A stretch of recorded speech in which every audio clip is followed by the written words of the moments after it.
마태복음 3장 1절에서 4절 말씀입니다. 마태복음 3장 1절에서 4절 말씀 합독합니다. 그때 세례 요한이 이르러 유대 광야에서 전파하여 말하되 회개하라 천국이 가까웠느니라 하였으니 그는 선지자 이사야를 통하여 말씀하신 자라. 일러스되 광야에 외치는 자의 소리가 있어 이르되 너희는 주의 길을 준비하라 그의 오실 길을 곧게 하라 하였느니라.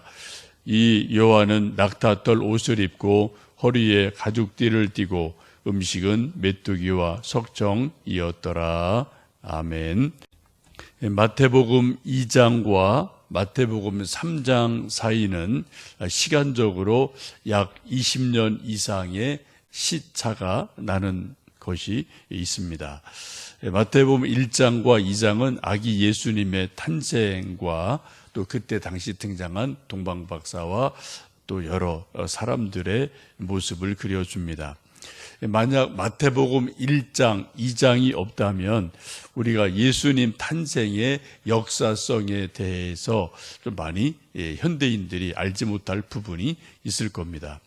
우리는 마태복음 1장, 2장을 통해서 동방박사들 또 헤롯 왕의 여러 가지 잘못된 일들 이런 것들을 역사적으로 정확하게 이게 교회 역사와 세계 역사가 이렇게 같이 매칭되는 것들을 또 이렇게 말씀을 통해 알 수 있고, 그래서 현대인들이 2000년이 지났지만 예수님이라는 분이 2000년 전에 실제로 이스라엘 땅에서 이렇게 태어나셨구나, 이런 것들을 우리가 역사적으로도 확인할 수 있는 아주 중요한 하나님의 말씀이 됩니다.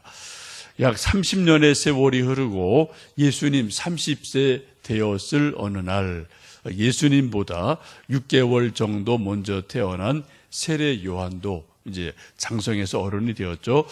광야에서 하나님의 말씀을 전하게 됩니다.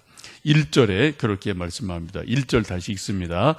그때에 세례 요한이 이르러 유대 광야에서 전파하여 말하되, 그때에 하나님의 때가 된 거죠. 그때에 세례 요한이 광야에서, 유대 광야에서 하나님 말씀을 전파합니다. 이 세례 요한의 모습을 4절에서는 낙타 털옷을 입고 허리에 가죽띠를 띠었다. 음식은 메뚜기와 석청이었다라고 말씀을 합니다. 성화에 보면은 세례 요한을 그릴 때 아주 터프한 모습으로 되게 그리죠.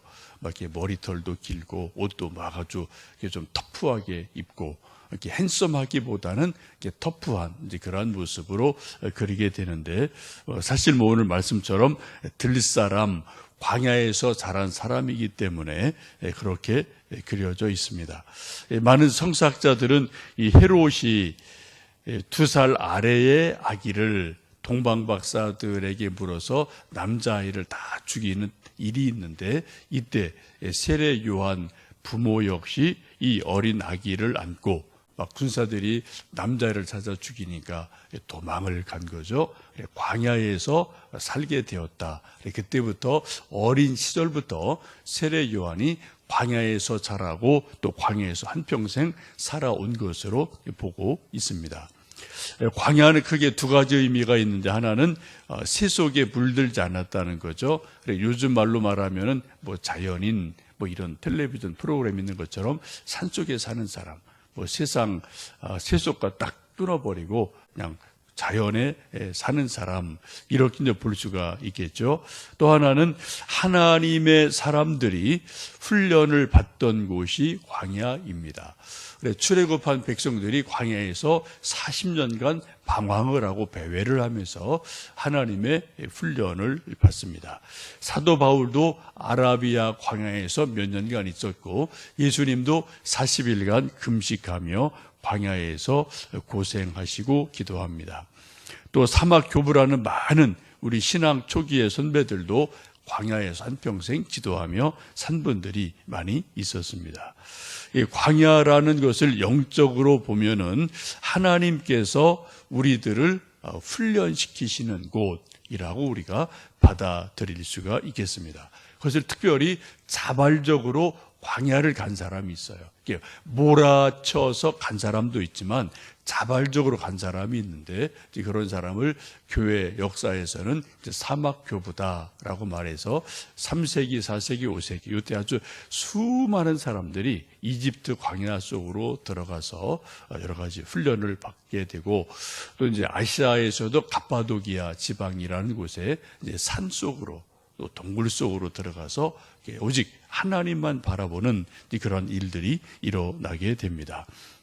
지금 광야에서 세례 요한이 태어나고 자라고 또 하나님 말씀을 받게 되는 일들이 있게 되죠.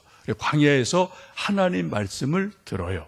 그래서 회개하라 천국에 가까웠느니라 라고 하나님 말씀을 전파합니다. 혹시 우리도 인생을 살다 보면은 광야로 내몰리는 것 같은 일들이 종종 있습니다. 건강이 정말 아주 안 좋아서 세상으로 어떻게 세상 나들이 할 수도 없죠. 그냥 건강이 너무 안 좋으면 그냥 병원에 있든 집에 있든 아니면 경제적으로 너무 힘들어서 어떻게 세상 생활 할 수 없는 그런 어떤 궁핍한 생활이 있을 수가 있어요. 아니면 여러 가지 또 인생살이에서 힘들어서 광야 같은 곳으로 우리가 몰아칠 때가 있습니다.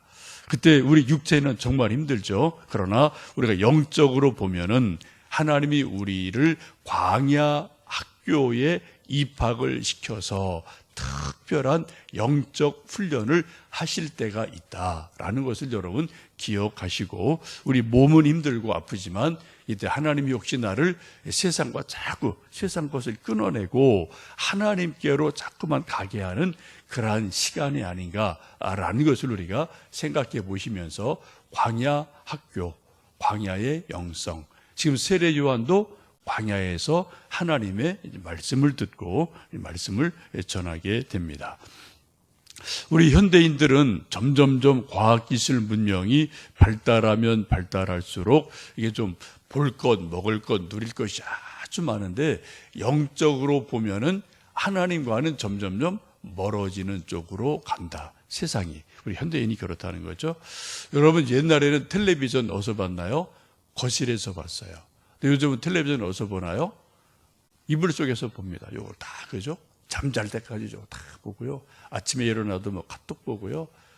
잘 때도 텔레비전 보고 텔레비전 끌어안고 자고, 일어나도 텔레비전 이거 탁 켜고 자고, 현대인이 다 그런 거죠. 특히 젊은 애들 보면 이건 7시는 살 수가 없고 하루도 못 살거든요. 여러분 이게 진짜 좋게 말하면은 세상과 소통한다, 세상과 네트워킹이 잘 돼 있다, 정보를 빨리빨리 얻는다, 본다, 이렇게 좋게 말할 수 있죠. 그러나 영적으로 긍정적인 것이 아닌 부정적으로 말하면 하나님과 점점 현대인은 멀어진다. 성경 보기가 점점 어렵다. 기도하기가 점점 어려워진다. 왜요? 여기가 너무 재미나게 많으니까, 볼 거, 들을 게 너무 많으니까 욕을 하다가 점점 하나님과는 자꾸 멀어지는 그러한 세상을 살아가는 것이 우리들의 모습이고 현대인들의 모습이기도 합니다. 지금 세례 요한은 광야에서 계속 자라오면서 어느 날 하나님께서 세례 요한에게 말씀을 주시죠. 그 말씀이 2절에 있는 말씀입니다. 우리 2절 말씀을 같이 읽습니다. 회개하라 천국이 가까이 왔느니라 하였으니. 이 말씀을 하나님께서 세례 요한에게 어느 날 주세요. 회개하라 천국이 가까이 왔다라고 말씀을 전하게 됩니다. 세례 요한이 전한 메시지, 하나님의 말씀은 딱 두 가지입니다. 회개하라, 천국이 가까웠다. 회개, 천국. 이게 세례 요한이 전한 하나님 말씀의 핵심이에요. 회개, 천국. 여러분 회개는 뭘 전제하나요? 죄를 전제합니다. 우리 모든 인간은 원죄가 있어요. 아담 이후로 우리가 알든 모르든 인정하든 않든 우리 모든 인간은 태어날 때부터 죄인이다. 원죄가 있다. 또 자범죄가 있죠. 우리가 인생을 살면서 이러한 저러한 크든 작든 모든 죄들이 있어서 우리는 죄를 회개할 때 그때 우리가 온전한 구원을 얻게 되고, 또 날마다 우리가 자범죄를 회개하면서 우리가 점점 어떻게 해요? 성화되는 삶, 우리가 예수님 닮아가는 삶, 이런 삶을 우리가 살아갈 수가 있습니다. 그리고 회개하는 사람이 가는 곳이 바로 천국임을 분명히 말씀합니다. 그리고 우리 인생의 마지막 골은 천국이다. 무덤이 아닙니다. 우리 인생의 마지막 갈 곳이 무덤이 아닙니다. 그건 천국이에요. 마지막은 천국이다. 이걸 분명하게 말씀을 합니다. 우리 함께 오늘 불렀던 찬송 258장 1절의 가사가 그렇습니다. 샘물과 같은 보혈은 주님의 피로다. 보혈의 죄를 씻으면 정하게 되겠네. 회개에 대한 예수님의 피를 의지해서 우리가 회개해서 정하게 되자, 이런 내용이죠. 5절 말씀 가사가 이렇습니다. 이후에 천국 올라가 더 좋은 노래로 날 구속하신 은혜를 늘 찬송하겠네. 찬송 258장 1절은 회개를, 예수님의 보혈로 우리가 회개해서 깨끗하게 됐다, 정화되었다. 5절 뭡니까? 우리가 이후에 한평생 우리가 삶을 산 다음에 이후에 천국 올라가서 무슨 노래를요? 더 좋은 노래를. 지금 우리가 열심히 아름다운 찬양했고 교회에서 아름다운 찬양을 주일마다 합니다만, 이거보다 뭐요? 더 좋은 찬송, 천사들과 더불어 부르는 더 영감 있고 아름다운 찬송을, 더 좋은 찬송을 이후에 우리 천국에서 하나님 앞에서 부르게 된다. 이게 우리의 믿음이고 우리의 소망입니다. 어제 이옥자 권사님 좀 오랜만에 또 신방을 했는데, 요 가까이 계시다가 또 이제 서울대병원 가셨다가 천호동 또 어떤 또 병원으로 이제 한 2, 3일 전에 가셔서 이제 좀 신방을 다녀왔습니다. 뭐 조금 더 이제 시간이 지날수록 조금 더 이제 쇠약해지시는 것 같은데, 정신적은 또렷해요. 아주 명료하셔서 다 알아보시고 다 듣고, 이제 조그만 목소리로 또 의사 표현하시고 이제 다 하시는데, 이제 목사가 이제 가서 할 말이 뭐겠습니까? 예수님 정말 믿으십니까? 정말 구원의 확신이 있으세요? 정말 권사님 만약에 돌아가시면은 천국에 갈 확신, 소망이 분명하십니까? 하고 제가 이제 시편 말씀 읽어드리고 말씀 좀 전하고 기도했는데, 그때마다 아멘, 아멘, 아멘. 아주 정말 한마디 한마디마다 아멘, 아멘으로 아주 확실하게 자기 믿음을 고백하는 것을 보면서 얼마나 감사했는지 몰라요. 사람이 병들고 힘들면은 속에 좀 믿음이 자꾸 약해질 수 있거든요. 내가 하나님 잘 믿는데, 한평생 하나님 믿었는데 왜 몸이 왜 이렇게 안 낫는 거야? 왜 자꾸 아픈 거야? 라는 불평이 사람이기 때문에 나올 수 있거든요. 그죠? 이게 아멘이 잘 안 나올 수 있어요. 인간이기 때문에.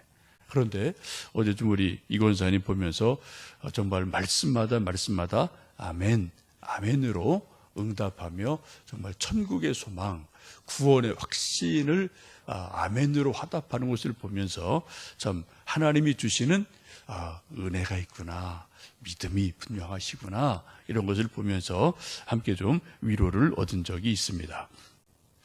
세례 요한이 회개하라, 천국이 가까이 왔느니라, 이 말씀을 전하면서 3절 보시면 선지자 이사야 말씀을 인용을 하죠.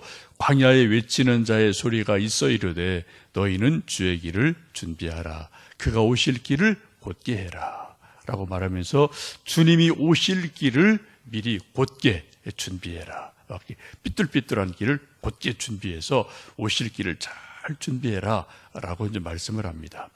이사야 선지자는 예수님 탄생하기 전에 약 700년 전의 사람이죠. 구약의 사람입니다. 근데 지금 세례 요한이 뭘 말씀해요? 700년 전의 말씀을 인용을 해서 예수님의 오실 길을 지금 구약 성경 말씀을 가지고 예비를 하고 있어요. 이게 아주 중요한 겁니다.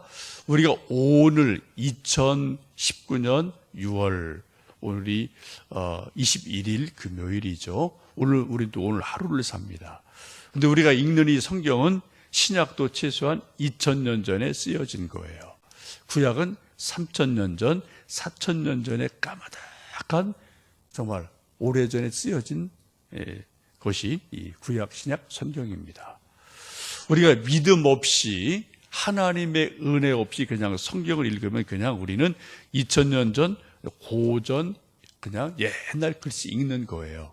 그런데 우리가 하나님의 은혜가 임하고 하나님 말씀이 믿어지면 이 2000년 전, 3000년 전 말씀이 오늘 내게 주시는 하나님의 말씀으로 이해가 돼요. 이게 믿어져요. 깨달아져요. 그래서 오늘 내가 다 하고 있는 이런저런 인생의 고민, 이런저런 문제들을 헤쳐나갈 지혜를 얻고 믿음을 얻고 용기를 얻는 말씀이 이 성경책을 통해서 우리가 얻게 됩니다. 이게 아주 중요한 겁니다. 2000년, 3000년 어제의 말씀이 오늘 내게 주시는 하나님 말씀으로 들려진다. 깨달아진다. 믿어진다. 이해가 된다. 이게 가장 큰 은혜예요. 이게 믿음의 핵심입니다. 이것이 있는 사람은 큐티하다가 성경 읽다 설교 듣다는 것이 가끔 이게 되는 사람은 믿음이 살아나요. 그런데 아무리 성경 읽어도 이건 2000년 전에 뭐 그건데 라고 계속 그렇게만 가면 이거는 그냥 고전 읽기에 불과한 거예요. 여러분 이 말씀을 읽으실 때마다 오늘 내게 주시는 하나님 말씀이 무엇입니까? 그런 말씀을 우리가 성경을 읽어야 되고 큐티를 해야 되고 설교를 하고 들어야 되고 우리가 어떤 어려움이 있더라도 이 성경 말씀이 살아있는 하나님의 말씀이기에 지금 하나님은 시간을 초월해서 영원히 계시는 분이죠. 그래 그 영원하신 하나님은 2000년 전이나 4000년 전이나 우리는 시간을 따지지만 하나님은 동일한 거예요. 이게 그죠? 하나님은 동일하신 겁니다. 그래서 우리가 영원하신 하나님의 말씀이 성경 말씀이 오늘 내게 주시는 하나님의 말씀이 뭘까를 기대하고 생각하며 기도하며 우리가 말씀 읽을 때 내게 주시는 하나님의 말씀으로 깨닫고 이해되고 믿어지고 또 그 말씀 따라갔더니 또 그런 하나님의 은혜가 있는 놀라운 은혜가 오늘도 우리 모두에게 있기를 주님의 이름으로 축복합니다. 오늘 또 금요일 저녁에 함께 오셔서 기도하고 하나님 또 부르짖어 기도할 때 우리에게 응답하시는 하나님 은혜를 누리는 복된 하루 되시기를 주님의 이름으로 축복합니다. 함께 기도하겠습니다.